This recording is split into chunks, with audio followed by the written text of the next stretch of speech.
Boa tarde, meus irmãos. Hoje é sexta-feira, dia 11/12 de 2020, e hoje eu vou fazer o devocional mais cedo, da leitura do capítulo 13 do livro de Sabedoria de Salomão. Estamos quase lá. E convido a vocês comigo nesta tarde, pouco mais de 17 horas, para que nós possamos juntos meditar nessa palavra.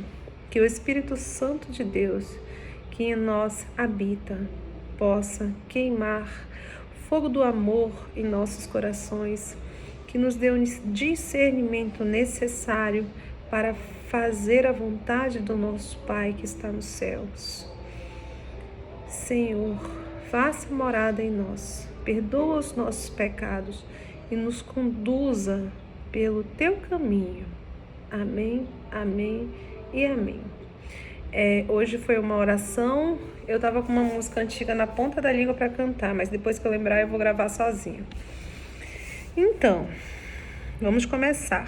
Sabedoria 13 diz assim: são insensatos por insensatez da idolatria. Antes de falar, de ler, vocês sabem que a idolatria, ela não é só a respeito de imagens, né? Você escuta muito falar assim, ou ídolos pop, cantores, atores. Você pode colocar como ídolo várias coisas.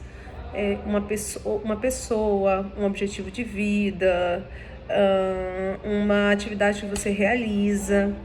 Se aquela atividade, aquela questão ali, ela é mais importante do que louvar e agradecer a Deus, você tem que repensar e colocar Deus em primeiro lugar, que é o primeiro, grande e último mandamento: amar a Deus sobre todas as coisas e ao próximo como a ti mesmo. Então a insensatez, ela não está só relacionada a imagens, só isso que eu queria falar.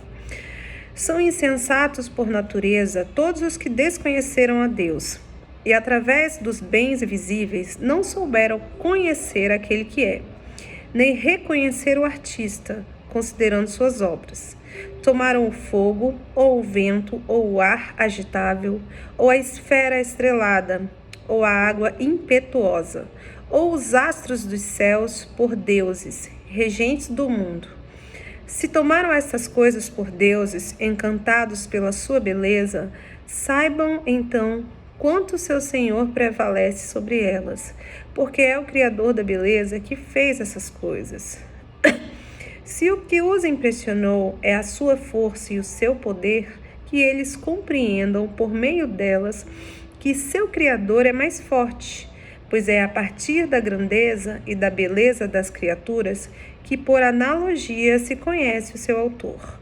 Contudo, estes só incorrem numa ligeira censura, porque talvez eles caíram no erro, procurando Deus e querendo encontrá-lo, vivendo entre suas obras. Elas as observavam com cuidado, e porque eles as consideram belas, deixam-se seduzir pelo seu aspecto.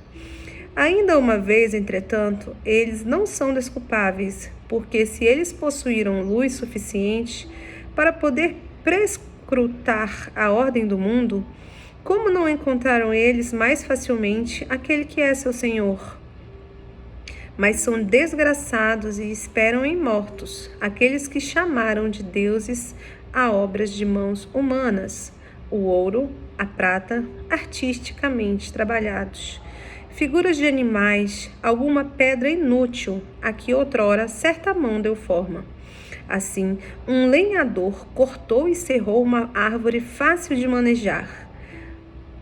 Habilmente, ele lhe tirou toda a casca e, com a habilidade do seu ofício, fez dela um móvel útil para o seu uso. Com as sobras de seu trabalho, cozinhou comida, com que se saciou. O que ainda lhe restava não era bom para nada, não passando de madeira torcida e toda cheia de nós. Contudo, ele a tomou e consagrou suas horas de lazer a talhá-la. Ele a trabalhou com toda a arte que adquirira e deu-lhe a semelhança de um homem, ou o aspecto de algum vil animal. Pôs-lhe vermelhão, uma demão de uma tinta encarnada, e encobriu-lhe cuidadosamente todo o defeito. Em seguida, preparou-lhe um nicho digno dele, e o fixou à parede, segurando-o como um prego.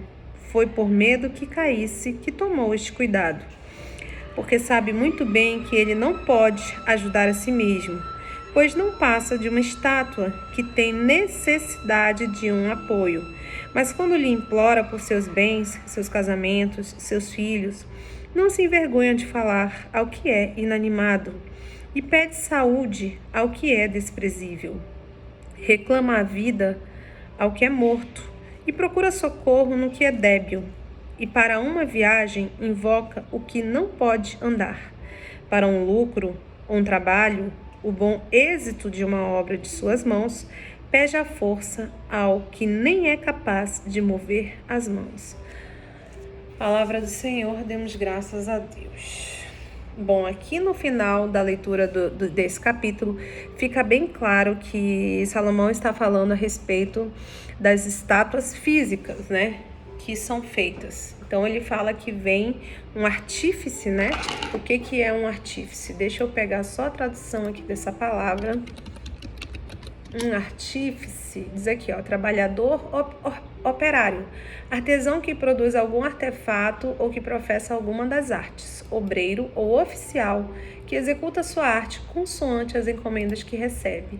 Então, ele é um operário que pega, né, ele diz que veio um lenhador, cortou a árvore, serrou, talhou, pintou, fez dela um móvel útil para o seu uso e com as sobras usou para fazer comida e se saciou. E o que ainda lhe restava não era bom para nada. Então ele a tomou e consagrou suas horas de lazer a talhá-la. Então ele pegou a madeira e começou a talhar.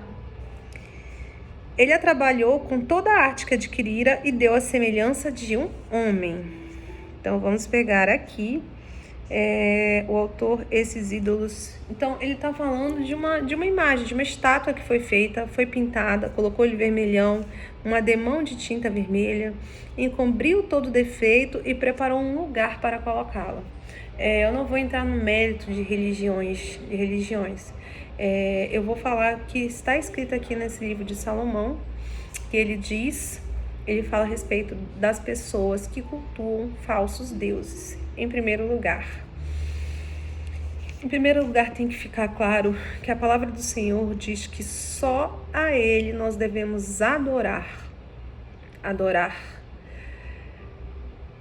Todo o nosso amor, toda a glória, toda a honra tem que ser dada ao nosso Pai que está nos céus, ok? Primeira coisa.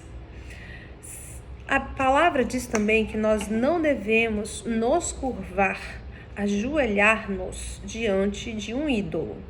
Quando você olha para trás e você já leu o Antigo Testamento, você pode lembrar de algumas ocasiões em que alguns cristãos foram mortos, foram jogados na fornalha ardente por não quererem adorar a Nabucodonosor, né? Eles não queriam se ajoelhar perante a imagem de Nabucodonosor, porque seguiram o mandamento do Senhor. E assim como os três, vários outros, a gente tem exemplos de que não devemos adorar a falsos deuses, a ninguém, não podemos colocar ninguém acima de Deus. O Senhor, Ele é soberano, é Ele que está no trono, e somente Ele é digno de toda honra, toda glória e majestade. Amém. E aí ele começa a descrever as belezas da natureza que foram criadas pela obra das mãos do nosso Pai. Ele criou os céus, Ele criou o sol, a lua, as estrelas. Tudo o que existe foi criado através do verbo, No princípio era o Verbo, e o Verbo era Deus, e o Verbo andava com Deus. Então, através da palavra do Senhor, através do Senhor, foi tudo que foi criado, existe, foi feito por Ele. Então, é digno de admiração. Os astros, sim, é digno. Eu, particularmente, eu amo muito, muito olhar o céu, olhar as estrelas, olhar a lua. Eu gosto de contemplar a beleza das flores, o canto dos pássaros. Todas essas coisas, elas me dão testemunho do poder de Deus, do amor de Deus, da perfeição da criação. Eu sei que o Senhor criou todas as coisas, as que nós podemos ver e as que nós não podemos ver. Falar além das coisas espirituais, eu me refiro até ao nosso próprio organismo. Quanto mais o homem estuda a física, a química, a biologia, nós nos surpreendemos com tantas funções e reações no nosso corpo que são assim incríveis, que são lindas. Eu acho lindo. Uma vez eu vi na internet, eu acho que era uma filmagem, ou era... Ai, gente, eu não consigo me lembrar. Mas deixa eu ver aqui se eu acho que nesse Google tem tudo.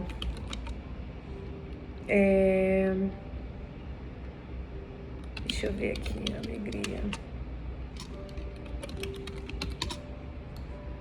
Ai, não tem. Aqui eu não vou conseguir me lembrar. Mas eu fico assim maravilhada, né? Então ele está falando aqui, ó. Saiba que tudo isso foi criado pelo Criador, pelo único Deus, pelo único Salvador. Então você pode admirar. Sol, a lua, as estrelas, as flores, os mares, os rios, as águas. Você pode admirar, contemplar, mas não adorar. A adoração não deve ser dada apenas ao nosso Criador. Então, hoje, assim como antigamente, o ser humano, ele sempre buscou formas de explicar a criação e aquilo que ele via. Assim, iniciou-se o que chama os mitos. Eu não sei se vocês sabem o que significa essa palavra, mas eu vou ler aqui para vocês, ó. Mito é um relato fantástico de tradição oral, geralmente protagonizado por seres que encarnam as forças da natureza e os aspectos gerais da condição humana. Lenda. 2. Narrativa acerca dos tempos heróicos, que geralmente guardam um fundo de verdade. Então, no início, assim surgiram os primeiros mitos, né? O homem tentava explicar a natureza, os fenômenos da natureza, através de alegorias, de lendas, até mesmo os índios, né? Eles têm lá a sua forma de explicar, de tentar explicar aquilo que eles veem ali. E assim como várias outras culturas. Isso faz parte da natureza do homem. Mas a palavra, ela está aí. E ela está aí para nos dizer isso. Que tudo isso, toda essa natureza é obra do Criador. Então, vamos ver o que mais que ele diz aqui. Aí ele vem e fala assim, que eles foram, essas obras, elas são realmente muito belas, e diz que essas pessoas se deixaram seduzir pelo seu aspecto, ou seja, pela sua beleza, e diz que isso, se eles possuíram luz suficiente para poder prescrutar a ordem do mundo, como não encontraram eles mais facilmente aquele que é seu Senhor. Então, ele diz que as pessoas que fazem isso, né, são desgraçados e esperam em mortos, mas são desgraçados e esperam em mortos. Aqueles que chamaram de deuses a obras de mãos humanas, o ouro, a prata, artisticamente trabalhados. Então, ele fala aqui, ó, são desgraçados e esperam em mortos aqueles que chamam de deuses obras feitas pela mão humana, o ouro e a prata. Muitas pessoas colocam a riqueza como um ídolo, né? O ídolo, ele está acima de qualquer outra coisa. A pessoa está cega, tá aqui, ó, imagem que representa uma divindade e que se adora como se fosse a própria divindade, pessoa ou coisa intensamente admirada e que é objeto de veneração. Então, essa é a definição de ídolo. E o dinheiro, ele pode ser um ídolo, tanto que a humanidade que é movida à riqueza, né? Como dizia a Mamon, na Bíblia diz que Mamon, ó, é um termo derivado da Bíblia, usado para descrever a riqueza material ou cobiça, na maioria das vezes, mas nem sempre personificado como uma divindade. A própria palavra é uma transliteração da palavra hebraica mamon, que significa literalmente dinheiro.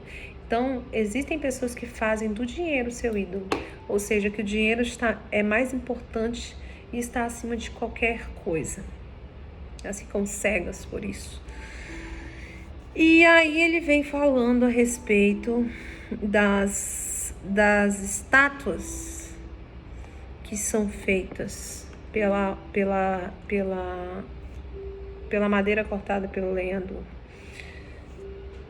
Sem entrar no mérito de religião, hoje eu tenho o seguinte entendimento, eu Mirne, eu não me curvo e não me curvarei a qualquer ídolo, a qualquer imagem, a qualquer coisa esculpida pelas mãos humanas, ou mesmo que não são humanas, mas que você tenha que alguém peça para eu me ajoelhar e adorar. Eu prefiro morrer do que fazer isso, porque hoje eu tenho discernimento da palavra e saber que o único que deve ser adorado é o Altíssimo, somente Ele e ninguém além dele. Só Ele é digno de toda honra e toda glória. Como diz assim, todo joelho se dobrará e toda língua proclamará que Jesus Cristo é o Senhor. Então, esse é o único que é digno da nossa adoração, Então, a mensagem desse capítulo é: faça uma reflexão e veja o que, faça uma lista sobre coisas que você está colocando à frente de buscar amar a Deus. Liste coisas que você está obstinado, obcecado. Em primeiro lugar, a palavra diz que nós devemos buscar o reino de Deus e a sua justiça, e tudo o mais lhe será acrescentado. Logicamente que nós não iremos esperar, nós não iremos esperar apenas que as coisas caiam do céu. O Senhor nos dá dons para que nós possamos usá-los para ganhar o pão de cada dia, para viver nesse tempo, nessa geração, e fazer bom uso, e ajudar os irmãos, e ajudar as obras de Deus, e ajudar os necessitados. Então, faça uma lista a respeito dos ídolos que têm afastado você da adoração verdadeira ao nosso Pai, ao nosso Altíssimo. E procure, peça ao Espírito Santo que Ele possa te iluminar e que todas as coisas que não importam, que não agregam para o reino de Deus, elas sejam silenciadas e que você possa cumprir o seu propósito em paz, amor, harmonia e justiça. Amém? Aleluia. Ótima sexta-feira para vocês. Eu vou gravar a leitura do capítulo 13 também. Desculpa, o 12 mesmo, para poder colocar aqui no YouTube, viu? Fiquem com Deus e até a próxima. Falta pouco para nós terminarmos esse livro. Amém? Tchau, tchau.